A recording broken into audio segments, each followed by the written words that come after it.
দেখেন কতটাই লোভনীয় খাবার রান্না করছি ঈদের দিন দুপুরবেলা। তো তার জন্য আমার পুরো ভিডিওটি দেখতে হবে।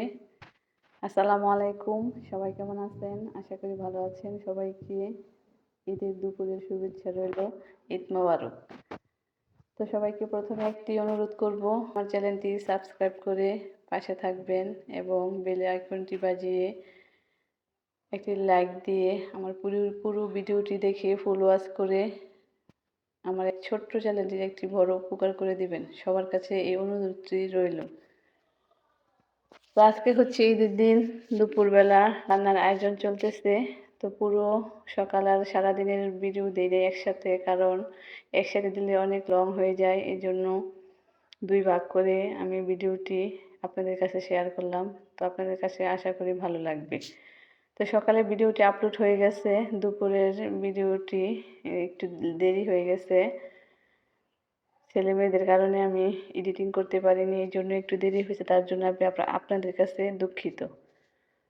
তো এই যে এক এক করে আমি সব কিছু রান্না রেডি করে নিচ্ছি। সব কিছু আমি মাটির চুলার মধ্যে রান্না করব। আমি কিন্তু বলছিলাম যে দুপুরবেলা রান্না আমি মাটির চুলার মধ্যে রান্না করার চেষ্টা করব, যেহেতু আমি সব সময় মাটির চুলার মধ্যে রান্না করি।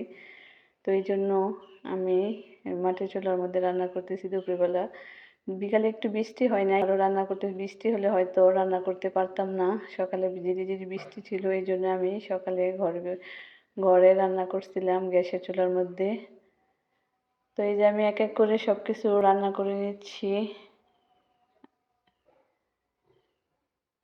তো মাটির চুলা রান্না কিন্তু একটু স্বাদ একটু বেশি হয়, এটা স্বীকার করতে হবে। আমি কিন্তু সবসময় রান্না করে খাই, তবুও কিন্তু আমার কাছে ভালো লাগে।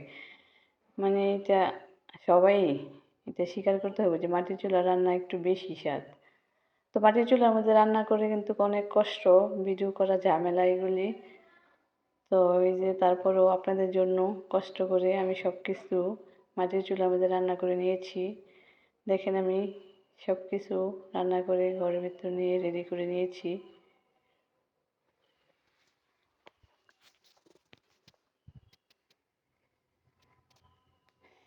এই যে দেখেন আমার সব কিছু রান্না করা হয়ে গেছে। তো দেখেন খাবারগুলি কতটি দেখাচ্ছি, আমারই কিন্তু জিভে জল চলে আসছে এডিটিং করার সময়, কারণ আমি খেয়েছি। তারপরেও আমার কাছে অনেক ভালো লাগতেছে। জানি না আপনাদের কাছে কেমন লাগতেছে।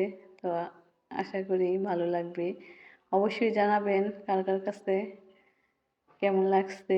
ভালো লাগলেও জানাবেন, মন্দ লাগলেও জানাবেন, কমেন্টের মাধ্যমে জানাবেন। এই যে আমি রান্না করছি সাদা পোলাও রান্না করছি, এখানে আমি মুগ ডাল দিয়ে রান্না করছি বোনা খিচুড়ি।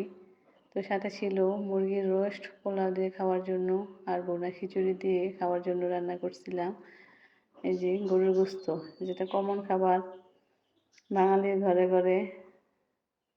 ঈদ আনন্দে সবার এরকম আনন্দ সবার ঘরে ঘরে এখন।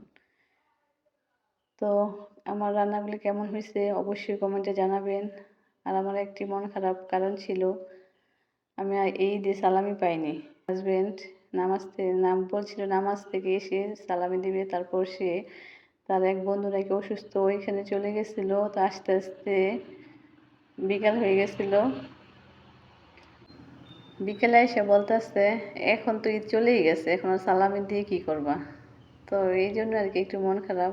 তারপর মন খারাপ নিয়ে আমি সব কিছু রান্না করছি। তো কেমন হয়েছে আমার ভিডিওটি সবাই কমেন্টে জানাবেন। তো আজকের মতো বিদায় নিচ্ছি। আল্লাহ হাফেজ।